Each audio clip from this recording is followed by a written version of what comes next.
Hello friends, welcome to Affairs Cloud Learn to Lead. This is Ashu and today we will discuss very important current affairs of 14th and 15th of November 2021. You can see two best images of the day, but today we will discuss very important and the most important current affairs. So watch this video till last. But I am requesting you all the students to download our application Careers Cloud from the description box link. After that, log in with the email ID. Then click on this Crack Current Affairs section to subscribe our current affairs for 1 year as well as for 2 years. Both the subscription prices are very much low, but the most important thing that we are covering that current affair which can come in every type of exam. This is the hard work, this is the genuinity of Affairs Cloud team. But how we are covering this current affair? We are providing you daily section. In the daily section, you will receive 3 sections. One is detail, second is question and answer format, third is the quiz section which you can attempt on our application on daily basis.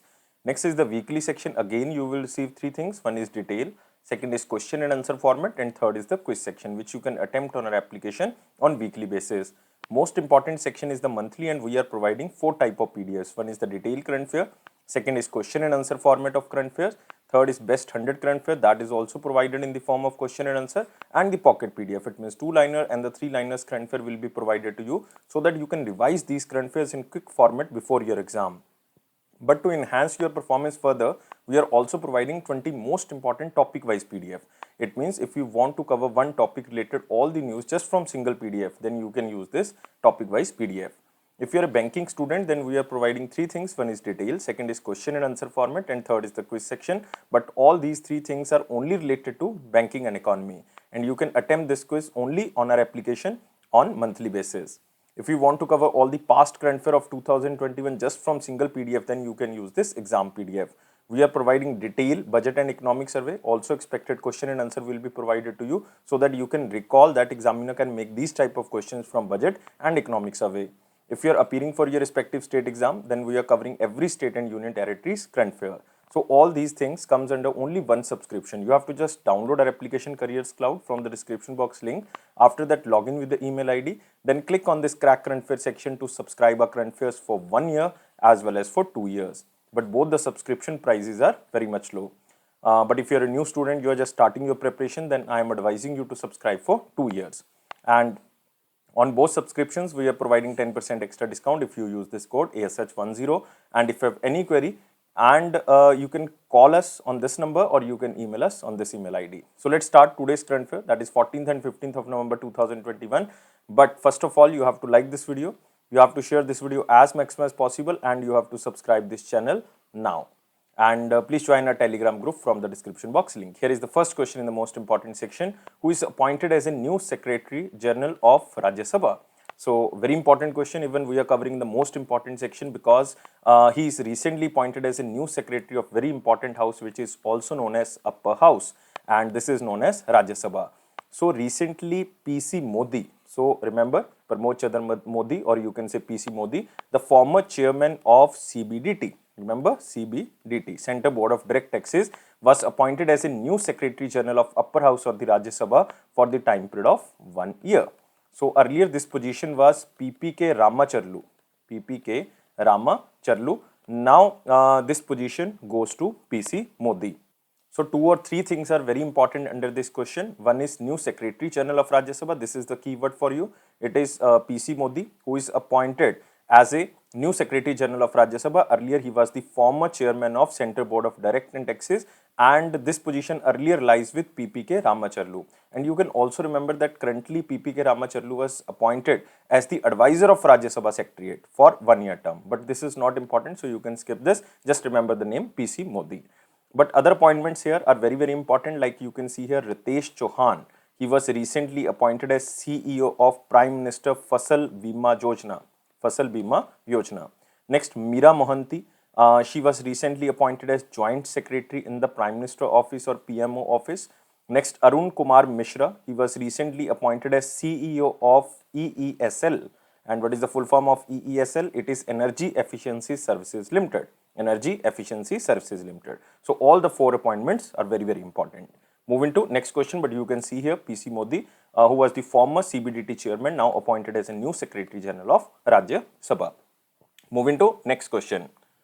Which country's army chief was conferred with the honorary rank of General of Indian Army by President Ramnath Kovind? Most important question, because another country's army chief was honored with the rank of General of Indian Army. So it is conferred by the President Ramnath Kovind ji, and this is Nepal's army chief, and name of this person is Prabhu Ram Sharma. So you have to remember Prabhu Ram Sharma. This is the name. Examiner can ask this name. So Nepal Army Chief General Prabhu Ram Sharma was conferred with the honorary rank of General of Indian Army by President Ramnath Kovind at the ceremony which was held at Rashtrapati Bhavan. And you can also see here the picture of Prabhu Ram Sharma and Ramnath Kovind here, and he was honorary ranked as the General of Indian Army. And you can also remember that Nepal Army Chief General Prabhu Ram Sharma was on 4-day visit on an official invitation attended, or you can say extended, by General Narwane ji, Narwane ji, Chief of the Army Staff of Indian Army to India to improve the defense ties between the both countries like India and Nepal. And Nepal relies on India for the transportation of goods and services, because Nepal accesses to the sea is through India, and it imports major proportion of its requirements from and through India, because they are using the coastal area of India. So just remember, it is just to improve the ties of India and Nepal. And you can also remember the president of Nepal is Vidya Devi Bhandari. Vidya Devi Bhandari. Moving to next question. Who is recently elected to the International Law Commission? Again, very important organization, and this International Law Commission was founded by United Nations in 1947. You can very much remember that, because India got independence in 1947. So that's why it is important. And who is elected to the International Law Commission? And answer of this question is Bimal Patel. B is the answer. So who is Bimal Patel? He is currently the Vice Chancellor of Rashtriya Raksha University, which comes under the Ministry of Home Affairs, and also the member of National Security Advisor Board, National Security Advisor Board of India. And Professor Bimal Patel elected to the International Law Commission, and he is appointed for the time period of 5 years. It means for 2023 to 2027, like his time period will start on 1st of Jan 2023 and it will be ended on the 2027. And he has secured 163 votes out of 192 members present and voting, and he was topped in the United Nations General Assembly Asia Pacific group. And you can remember, this body was created in 1947 by the United Nations, and name of this person is Bimal Patel, who is elected to the International Law Commission for the time period of 5 years. And you can also remember the other appointments, like I have to change the color so that you can remember.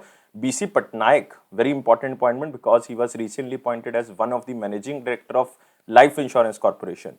Next is P.K. Purva. He was recently appointed as chairman and managing director of MTNL. MTNL, very important telecommunication company, MTNL. Next, E.R. Sheikh, most important appointment of the year, the first Director General of Ordnance Directorate. Ordnance Directorate, because recently 7 ordnance boards are reconstructed and it is merged to one. So first Director General of this Ordnance Directorate is E.R. Sheikh. Most important question. So now we are moving to the next question. So now we are moving to the very important question section. But first of all, you have to like this video, share this video as maximum as possible, and please subscribe this channel if you are new on this platform, and join a Telegram group from the description box link. Here is the question. Navies of India and which country started 32nd edition of Coordinated Patrol Exercise, which is also known as Corpet Exercise. And this is the 32nd edition of Indian Navy and the Thailand Navy. So answer of this question is C. So remember, 32nd edition, this is the keyword, and it is in between Indian Navy and the Royal Thai Navy, and it is being conducted from 12th to 14th of November 2021, and it is conducted in Andaman Sea. Andaman Sea, and it is to reinforce the maritime links between the two countries. And from Indian side, one Navy ship INS Karmuk participated.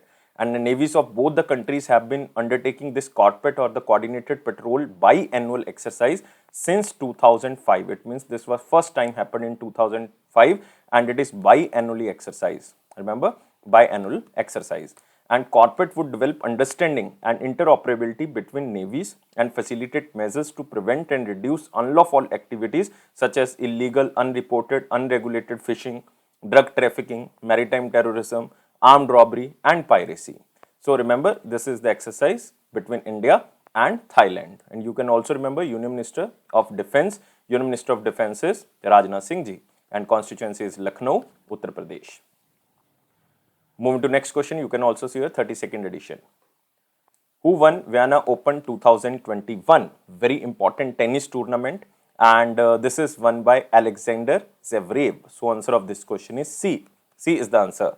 And Alexander Zverev belongs to which country? Belongs to Germany. You can also remember. So a German professional tennis player who won the fifth ATP title of the season and 18th overall at the Vienna Open, and this tournament is also known as Erste Bank Open Title 2021. Why it is known as Erste Bank? Because it is sponsored by Erste Bank. So that's why it is also known as Erste Bank Open 2021. And Alexander Zverev is ranked third in the ATP World Ranking. You can also remember this. So you can see here Vienna Open is played each year in the late of October, and it is regularly frequented by the world's top 10 players and currently sponsored by Erste Bank. That's why it is also called Erste Bank Open 2021, and he is ranked as a third in the ATP World Ranking. So this is again very important thing. Just remember Vienna Open 2021 won by Alexander Zverev, and he belongs to Germany. And moving to next question. Which country will host first World Yogasan Championship in June 2022? Most important question, we can cover this, but we are covering another very important because by default it is World Yogasan Championship. So Yogasan is very famous in India, so it will be hosted by India. So D is the answer. So India is all set to host the first ever Yogasan World Championship in June 2022. Remember, it will happen in June 2022.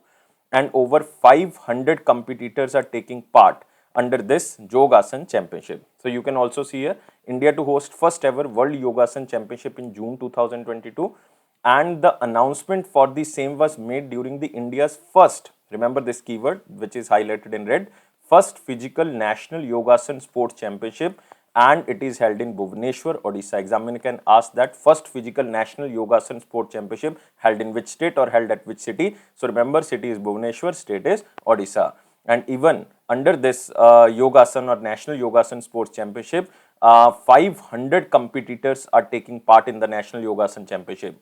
And this is the second National Yogasan Sport Championship because first was held virtually in 2020. That's why we are taking first physical National Yogasan Sport Championship, and second, overall second, because first was held in 2020, but it was held virtually. And you can also remember that Yogasan sport for both male and female categories has been included in the Khelo India Youth Games 2021, which was held in Haryana. So you can also remember this. And during this championship, the world first comprehensive rule book for Yogasan sports was introduced, which is a stepping stone for India to eye a sport as future Olympic sports. It means we have to include this Yogasana sports in the Olympic sports in the coming years, like in 2024, in 2028, in 2032. We can add in the coming years like Yogasan sports in the Olympics. So this is our motto. So that's why we introduced a comprehensive rule book for the Yogasana sports. So you can also remember this. So 2 or 3 things are takeaway point under this question. That is, first one, first physical National Yogasan Sport Championship was held in Bhubaneswar, Odisha, and under this sports championship we announced World Yogasan Championship, and it will hosted by India in June 2022. Remember this, very important. Moving to next question. Which state launched a new healthcare scheme named as Nirmay Yojana? So again, you have to remember the keyword here. Name of the scheme is Nirmay Yojana, and it is started by Gujarat. So Chief Minister of Gujarat, Bhupender Patel ji, launched a new healthcare scheme named as Nirmay Gujarat Yojana. And you can also see here Gujarat state to screen people above 30 years under Nirmay Gujarat Yojana, because it is to protect people over 30 years from non-communicable diseases. So the main objective is to provide free medical checkups to eligible citizens which are above 30 at the primary and community health center and diagnose for the non-communicable diseases. It is only for the non-communicable diseases. And citizen over 30 years can undergo free health checkups and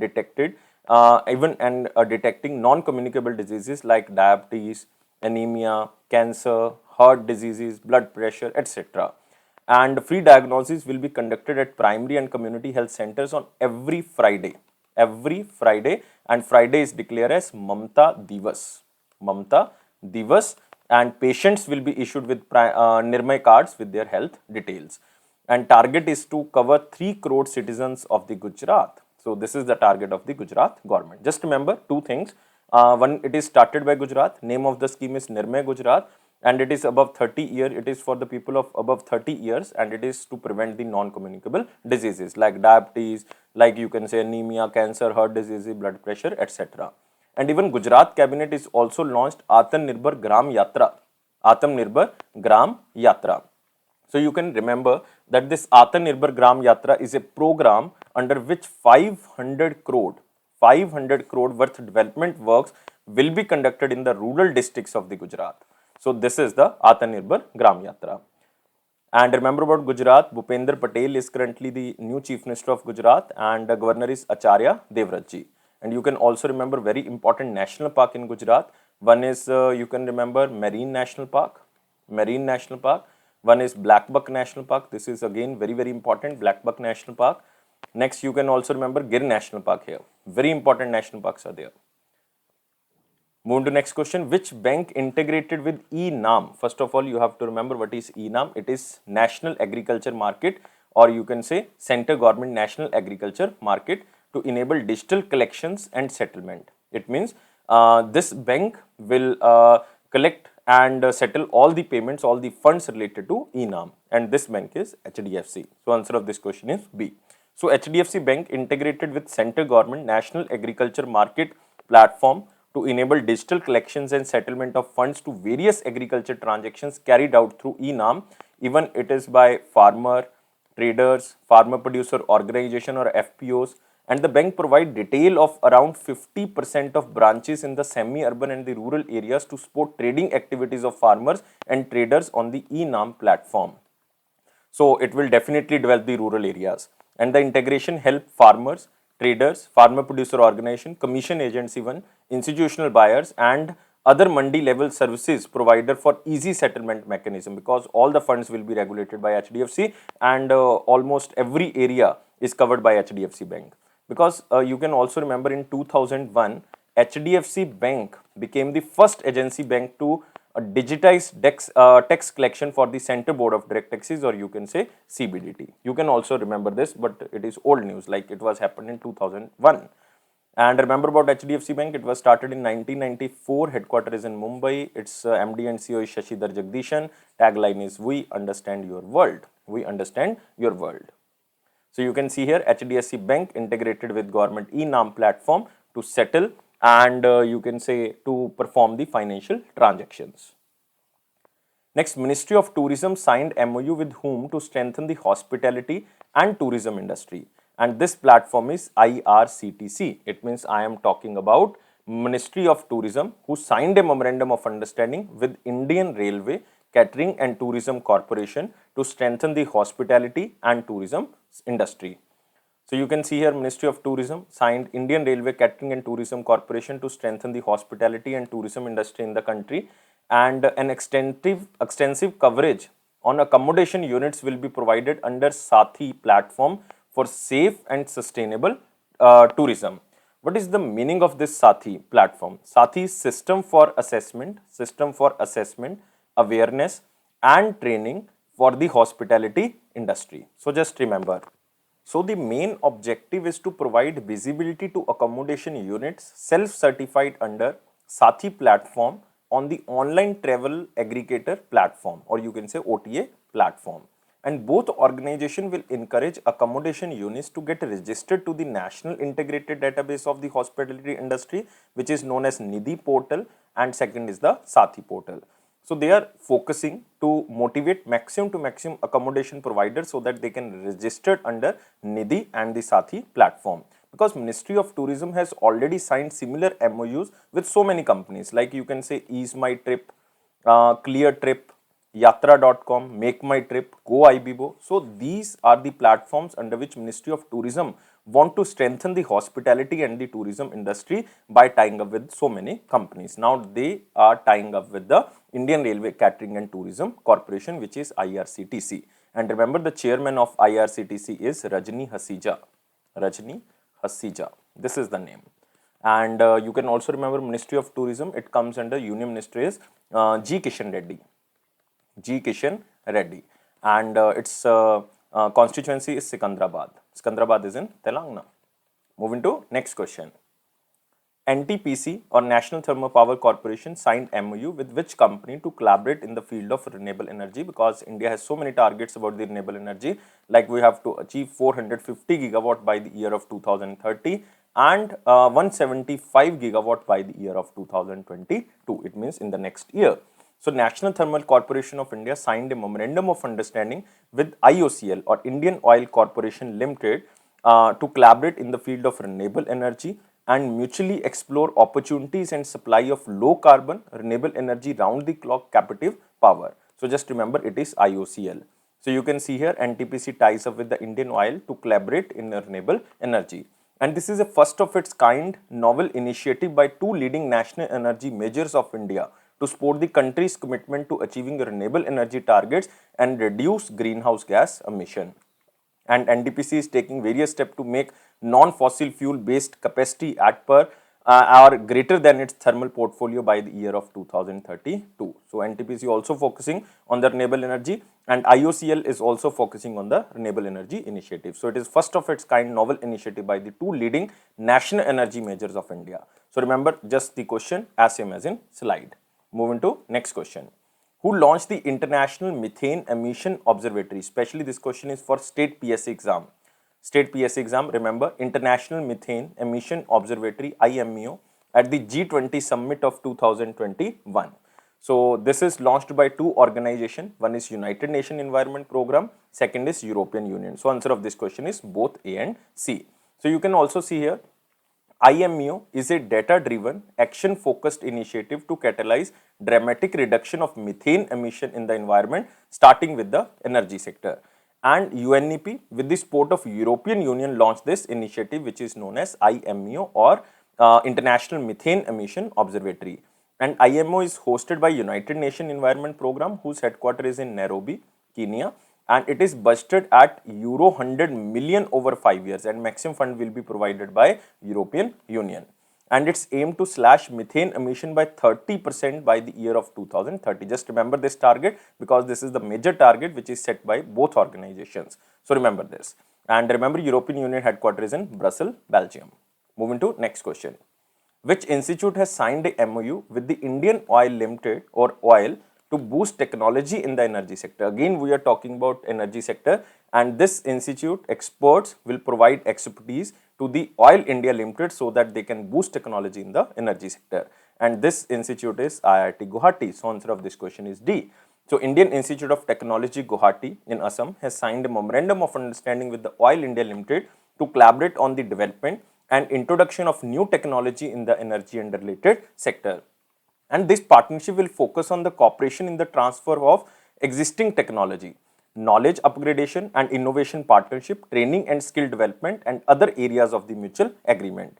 And you can also remember that IIT Guwahati is one of the top Indian institutes dedicated to develop the state-of-art technologies and skilled manpower in the field of petroleum and allied sector.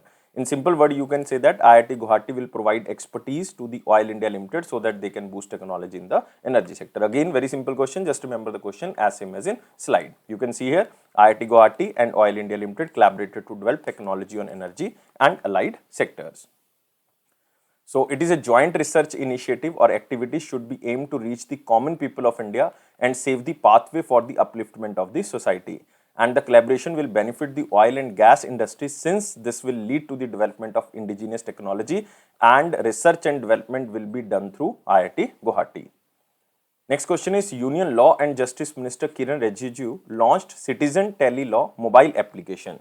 So just cover this question from the picture only, because just remember the name of the application. It is Citizen Tele Law mobile application. And this application will empower all the citizens regarding pre-litigation cases and timely redressal of the grievances. And he also facilitated this Tele Law 124 frontline functionaries, including paralegal workers and village level entrepreneurs, and a special mobile van with the message of Tele Law on wheels. Just remember, Tele Law on wheels of the campaign also flagged off to empower people seeking legal advice. And it will provide efficient legal advice and consultation from the panel of lawyers. So it is just a legal aid service which is started by the center government, and Union Minister is Kiran Rijiju. Moving to next section, it is our important question section. First of all, you have to like this video, share this video as maximum as possible, and please subscribe this channel if you are new on this platform, and join our Telegram channel from the description box link. Here is the question.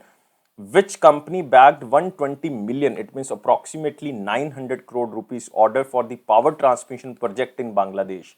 And this is not Reliance Energy, this is not Renew Power, not Adani Group, this is one and only Tata Projects. So Tata Projects Limited secured an order from the Power Grid Company of the Bangladesh for 400 kilowatt double circuit transmission line project worth rupees 120 million or you can say 900 crore rupees.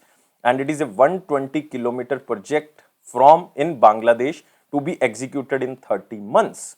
And the funding for the same will be provided by Export Import Bank of India under the Indian line of credit. It means all the fund is provided through Export Import Bank of India, and it will also facilitate 1600 megawatt, not 16,000, 1600 megawatt power transmission from a power plant based in Jharkhand to Bangladesh. It means you can also transfer the power from Jharkhand to Bangladesh. This is also will be facilitated through this transmission line. So just remember, it is 120 kilometer line, it is 400 kilowatt, and total project cost is 900 crore rupees, and it is Tata Project who will establish this transmission project in Bangladesh. Just remember the question as same as in slide.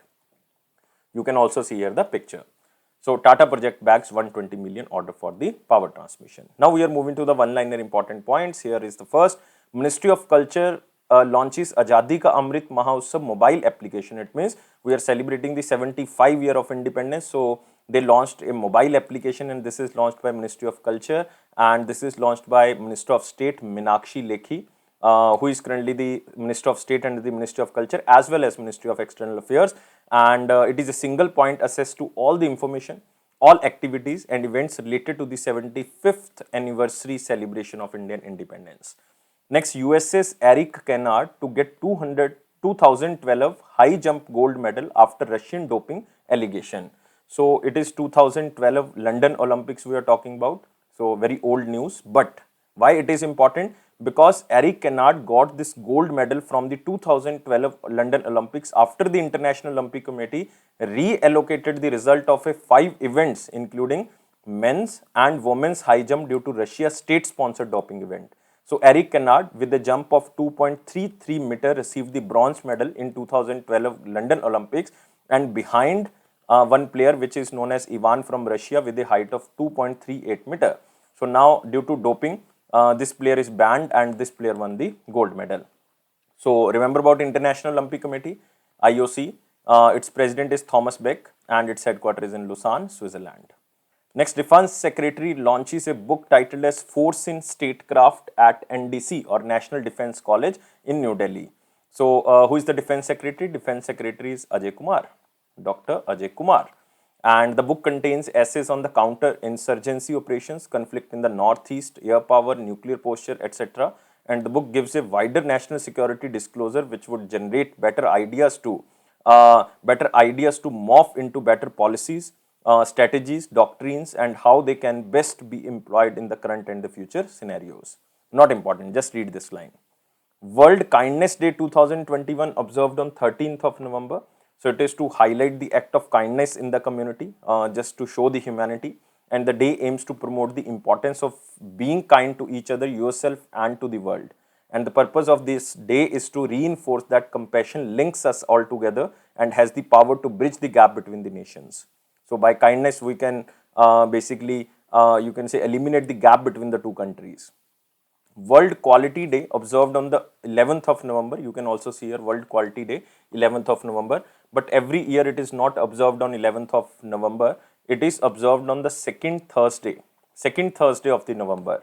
And it is to offer an opportunity to focus on the significance of the quality management in day-to-day life. And the day aims to raise quality awareness and to support economic prosperity for the individuals and organizations across the globe to adopt high quality standards. And what is the theme? Theme is the sustainability, improving our products, people, and planet. And remember, the World Quality Day in 2022 will be observed on 10th of November 2022 because it is observed on the second Thursday of the, you can say, November. So last line is RBI issued directions on the Lakshmi Cooperative Bank to withdrawal cap of ₹1,000. Just remember this belongs to Sholapur. Sholapur is in Maharashtra. This cooperative bank belongs to Maharashtra. Now we are moving to the question of the day. What is the question of 13th of November 2021? Which of the following is the highest peak as well as the active volcano of the North America?